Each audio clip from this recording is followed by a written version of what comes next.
Alors, je suis au Kenya depuis 7 ans. Donc la première année, c'était entre le Kenya et la Colombie. Je savais pas trop.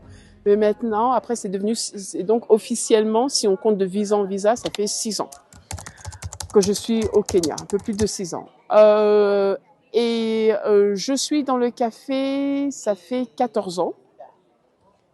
En fait, en tant que Caraïbéenne, le café m'est tombé déjà toute petite. En Martinique, la Martinique était un très grand producteur de café et ça a changé pour la banane pendant les années 50.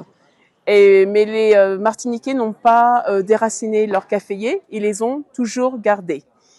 Les gens ont toujours du café ils ont toujours du café dans leur jardin. Et ma grand-mère, le matin, faisait toujours griller son café, le faisait reposer pour la prochaine journée. Et le café de la veille, elle le moulait et elle faisait son café. Et un matin, parce que on sent ces odeurs qui sont vraiment délicieuses, je lui ai volé sa tasse de café. Bien sûr, après, je courais comme une cinglée partout, hein. Et le lendemain, j'ai voulu en avoir un peu plus et je demandais à ma grand-mère, est-ce que je pourrais avoir une tasse de café? Et une chose que j'ai oublié de dire, c'est que le jour d'avant, quand j'ai bu sa tasse de café, elle cherchait partout après sa tasse de café. Elle me dit, est-ce que tu as vu ma tasse de café? Elle était là et je lui ai juste dit que le chat avait bu le café. Donc le lendemain, quand je redemande du café, ce qu'elle me dit, mais demande au chat, il doit avoir la tasse d'hier. Il doit avoir la tasse d'hier. Et ça, c'est devenu notre blague entre ma grand-mère et moi. Là, la tasse de café, on demande au chat pour avoir la tasse de café. Et donc le café a toujours été dans ma vie. Mais l'éducation dans le café, tout ça, ça a commencé quand j'habitais à Londres. Et de là, quand j'ai commencé à faire l'agronomie, je me disais, je peux pas vivre à Londres et parler d'un arbre à café.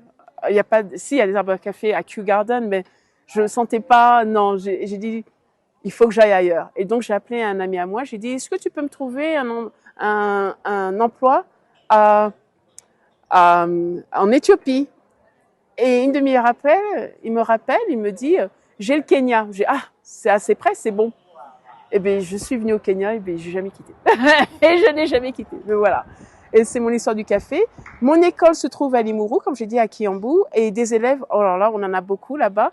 L'avantage d'être à Kiambu, c'est que les gens restent chez moi. Donc, on a aussi Airbnb. Donc, les élèves apprennent sur place.